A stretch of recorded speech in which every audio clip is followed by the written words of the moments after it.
Hello everybody, this is Lila in Hawaii. I was just making a wall pocket and I needed some roses for it. So I put together two different kinds of roses right there.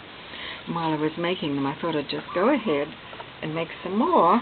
I like to have a few on hand, and if I have time I'm going to show you how I did those.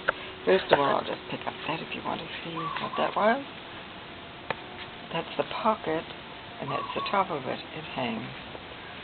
It's quite big actually. It's about 14 by 12. Okay. Now for the rose, the first thing is I'm going to show you my way of making roses. I know everybody has their own way. And what I like to do is leave it attached. I don't take the ribbon off, whatever kind of ribbon. And the first thing I do is I fold down a piece. That's for a handle.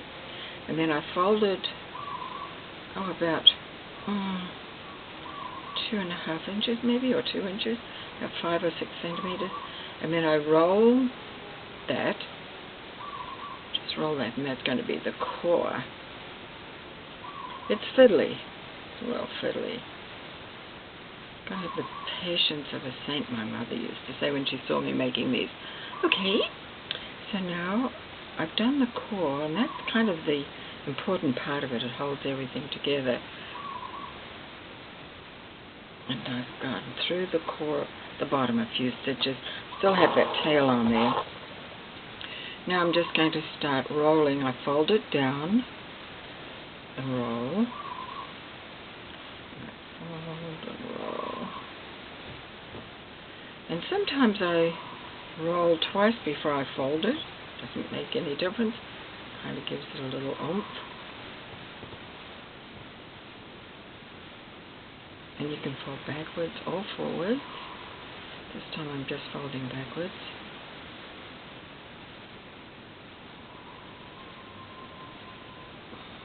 So there we go.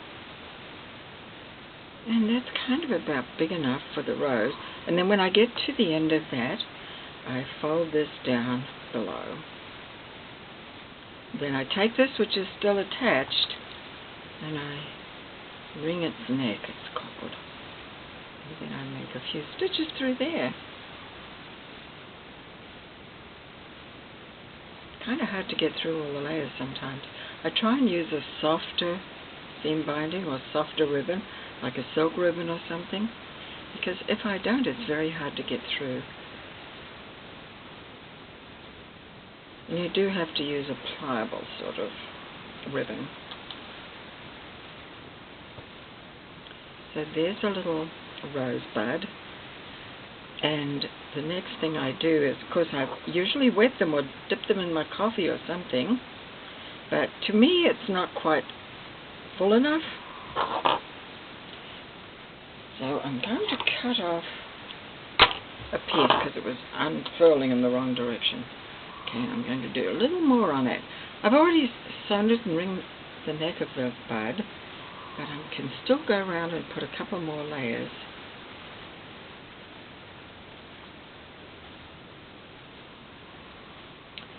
There we go. So I want this one to be fairly full. And then when you put it in hot water or coffee or tea, you can scrunch it a little bit and give it a little more shape. Okay, going round again. See how it's getting bigger?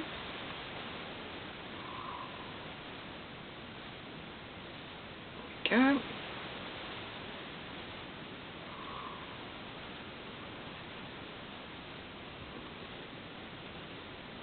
So that's the rose, really. You can leave it like that. Sometimes I have to go up through the middle and pull it down.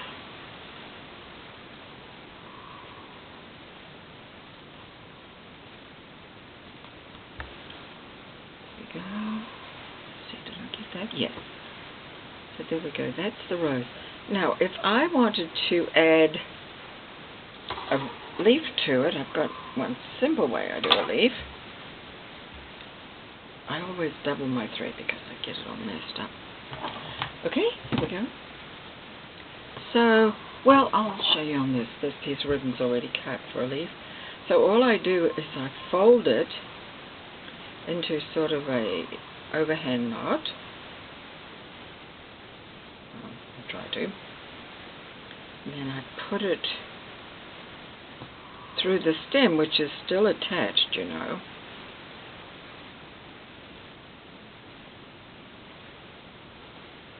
And then I pull it tight, so it's tied around the stem. It's supposed to be. I don't know whether you can see, but see, it's tied around the stem. And I like leaving those little pieces sometimes. They're kind of neat. And then when I cut it off on an angle. Well, my scissors are blunt. Cut off on an angle.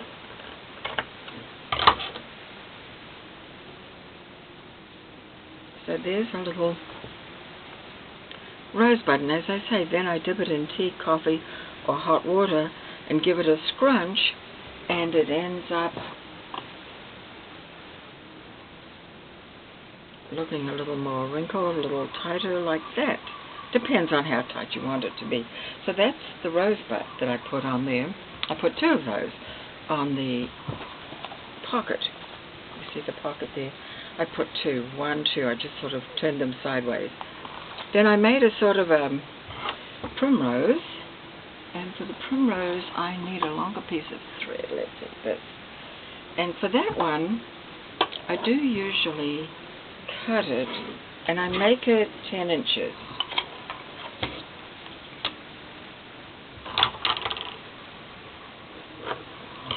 10 inches. So that should be 10 inches.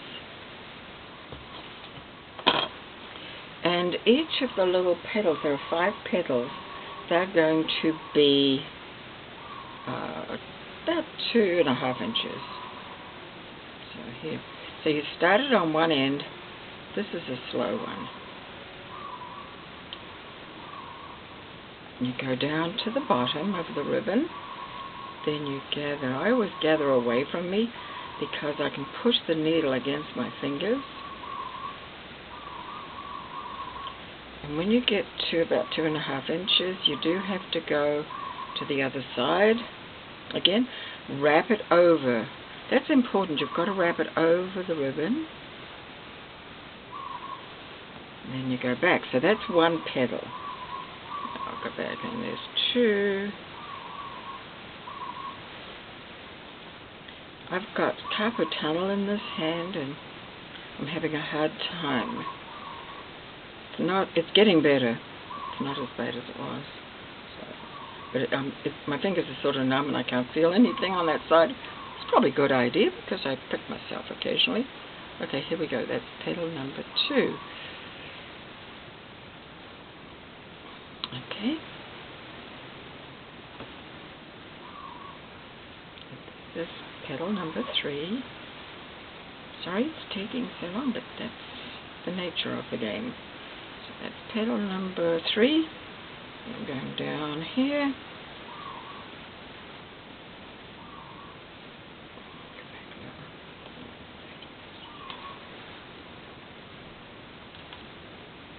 And if the thread's getting a bit short, you can start to gather it. Don't forget to go over the bottom. That's important. Now I am going to start pulling it up a little bit. I've done 3 petals. I need some music. Okay, there we go for the next one. Don't forget, over. And these stitches don't have to be that small when you go over the ribbon that way. And these are probably about 1/8 of an inch, these ones. I don't measure anything. How many of those did I do? 3, 4. Okay, so this is, let me see, I've done 1, 2, 3, 1. How many have I done there? 1, 2, 3, 4. This is the last one, 5.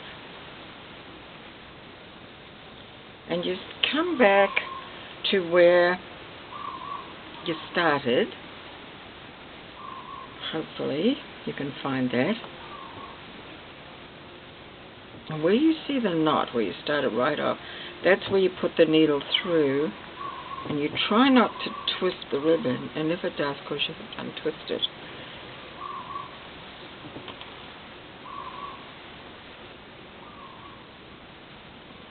Is that right? I'm pulling the tail out of the way, and I've got that going there. So first of all, I'm going to fasten it off at the back. Pull them together nicely. So I've fastened it. There.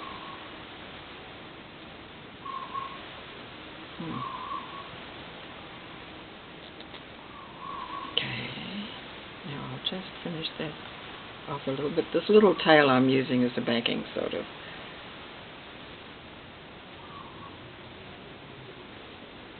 Okay, there.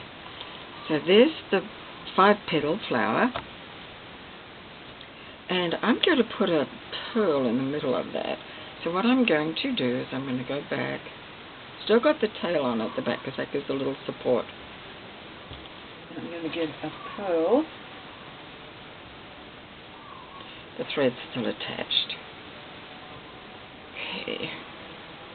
So here I go. You could put any kind of bead. You could put a French knot. Anything you like. But while I've got the string attached, it's a good idea. Just sew it through twice. By the way, I coloured these pearls with a ink pad, so they've got a little bit of colour to them. Okay, so there it is. Okay, and I'll just finish that off on the back and cut off. So that's the other, I think that's what I did, yes. And of course, however many petals you put and how long your petals, it does make the flower a different size. So this was using 2.5 inches approximately. That one. On this particular one, I used about 3 inches.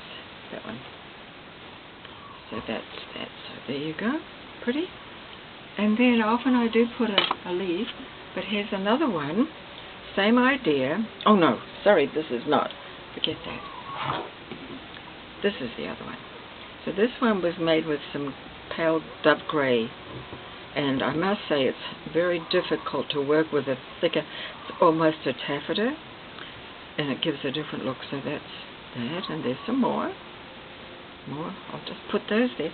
Now I will show you how I do this. This one's easier, I think.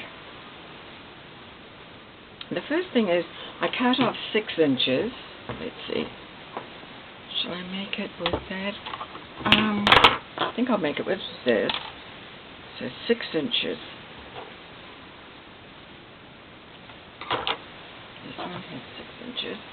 Oh, get out. Okay. And this one you just simply gather, and you just go over twice there to hold it, and then just simply gather one edge of the 6 inches.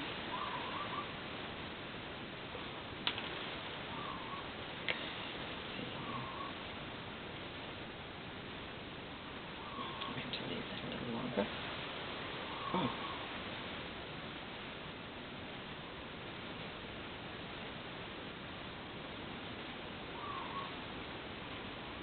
So this one, you do a running stitch. Again, the length is not crucial.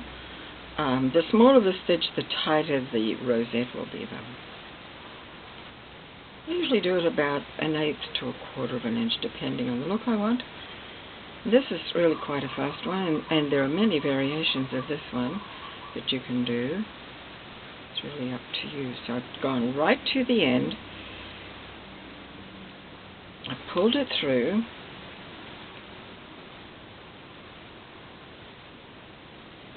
and then I'm going to join the other end to the other end,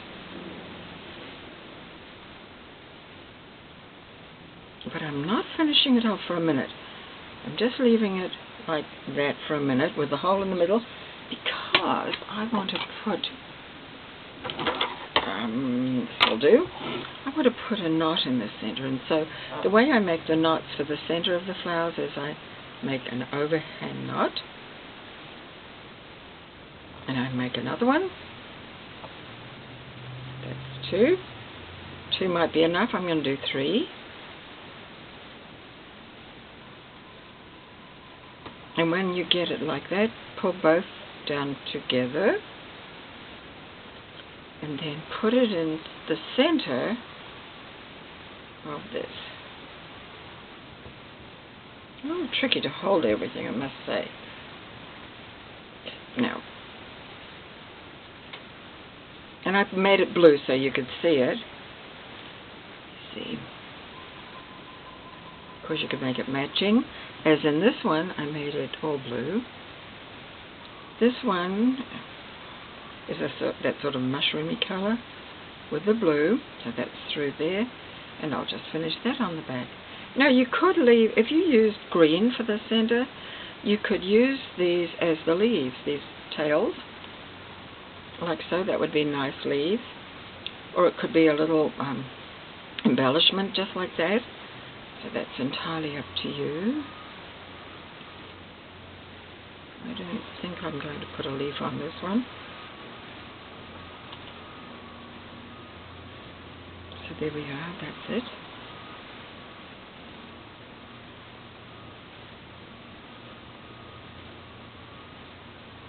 Now, I think I will put a leaf. I'll make a leaf out of this other green seam binding. So what I do is I'm going to make that kind of a leaf on this one. And I just simply folded it over, like, kind of like a prayer point for quilters.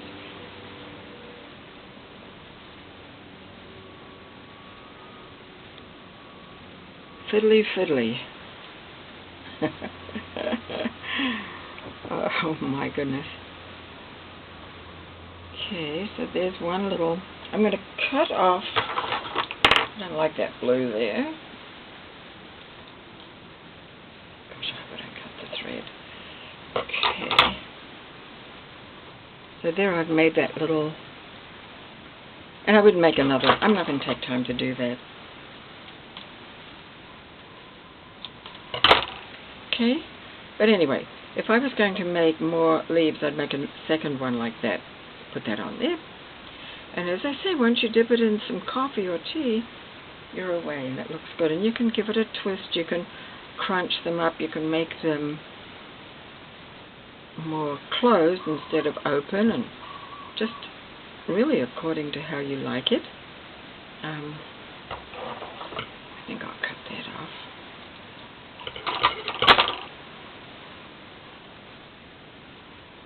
So that's another idea.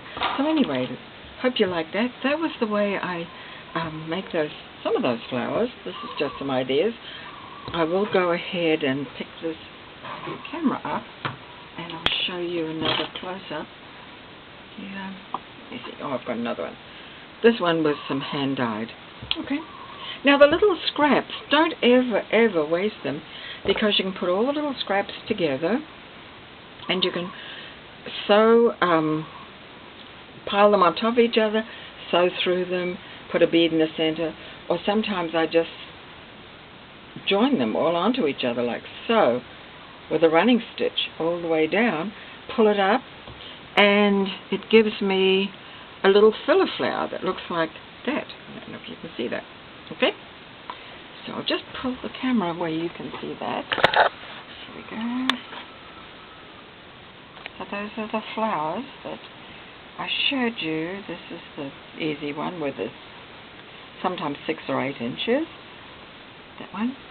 Then the rosebuds are these ones. Those are rosebuds. That's a rosebud. Those are the rosebuds. Okay. And then here's the wall pocket again. And there are the flowers on her. Thanks very much for watching.